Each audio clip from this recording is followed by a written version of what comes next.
عصر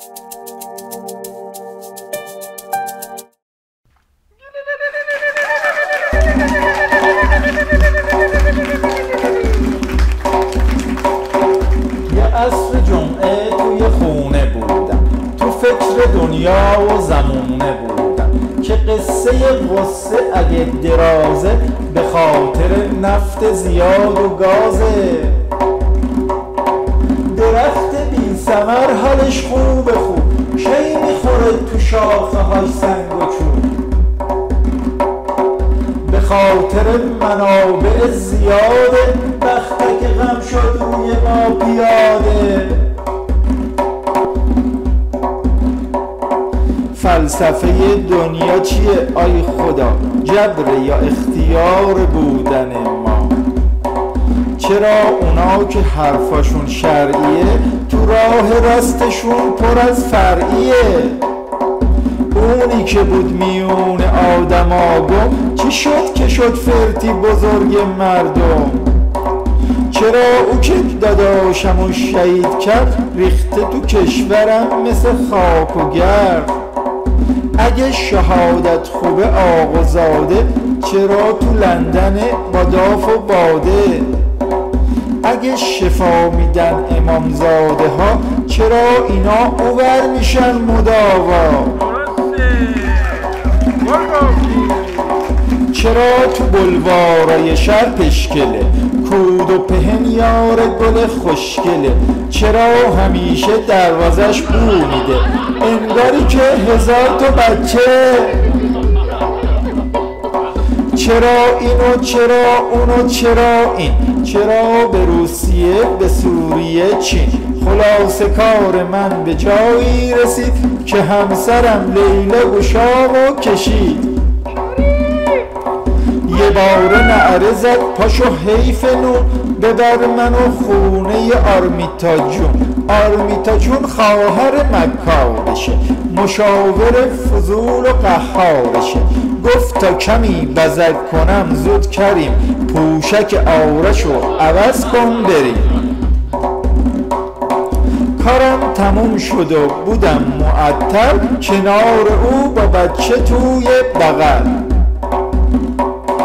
داشت عزیزم پنکک و منکک میزد، همون چیزا که حالمو کرده بد. مداد و برداشت توی ابرو کشید، با خط چشاشو جارو کشید. بعد ریمل و رژگونه روی گونه یه فیکسیم زد که همش بمونه. توی دلم میگفتم این صورتت روول بکن بمال به اون سیرتت. بلند شد و گفت برو روشن کن، وای نسو بر نگاه به من کن. خلاصه ما سوار سیکلت شدیم، چون شده بود دیر تا نگو جت شدیم. شب بود و بارونم که تندی گرفت، به بنده گفت دیر شده تندتر خرفت. بد نبینید یهو توی خیابون دیدم یه تپه کود خیس حیوان. زدم رو ترمز سریدیم و ویلا، شیرجه‌ای زد میون کودا لیلا. بلند شدم دویدم و دویدم، با اسلو موشن بزنم رسیدم. کشیدمش از توی کودا بیرون، بلند شد و زد تو گوشم حیف نون. درست من واسه خودم یه مردم، ولی دلم شکست و گریه کردم. با جاکتم که اونو چاک کردم، از صورتش کودا رو پاک کردم. آرشمون شکر خدا بود بالا، رو قله پرچم زده بود ناقلا. دلداری دادم به زن عزیزم، هنوز تویی همسر ترتمیزم. بچه‌مونم آوردم و زنم گفت گوشیمو پیدا کن نزن حرف مفت. زنگی زدم به گوشی خوشگلش، به گوشی کودی و پرپشگلش. زنگ خورشم به جای آهنگشاد، ببخشیدا صدای زرته میداد.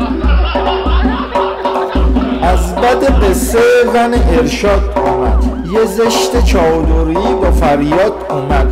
گفت آقا زود لباس تو تنت کن، نگاهیم به کله زنت کن.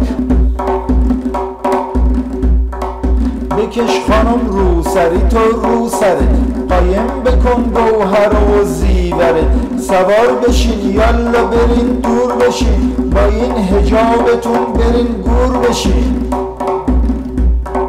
روشن نمیشد موتور قرازه، ولی خدا همیشه چاره سازه.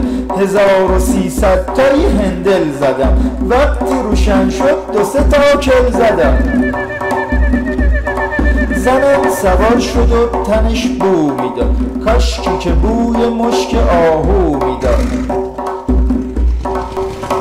میرفتیم و گریه میکرد و میزد، پشت سر مسئولا حرفای بد.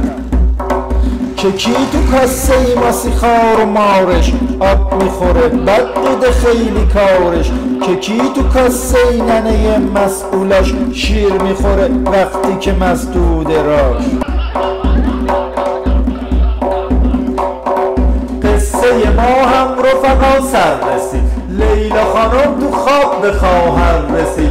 خلاصه کار مسئولا عالی بود، تو پشکلا جای شما خالی بود. خلاصه کار مسئولا عالی بود، تو پشکلا جای شما خالی بود. خلاصه کار مسئولا عالی بود، تو پشکلا جای شما خالی بود.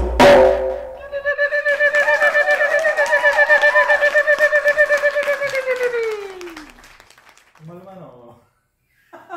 پیام من بکنی؟ فکر کنم گوشی خودم خودم جواب نه میگه جواب من داد. نه تو بنده خدا رو تومن میزنه. که کی تو کاسه ماسی خار و مارش، آب میخوره بد بوده خیلی کارش. که کی تو کاسه ننه نزن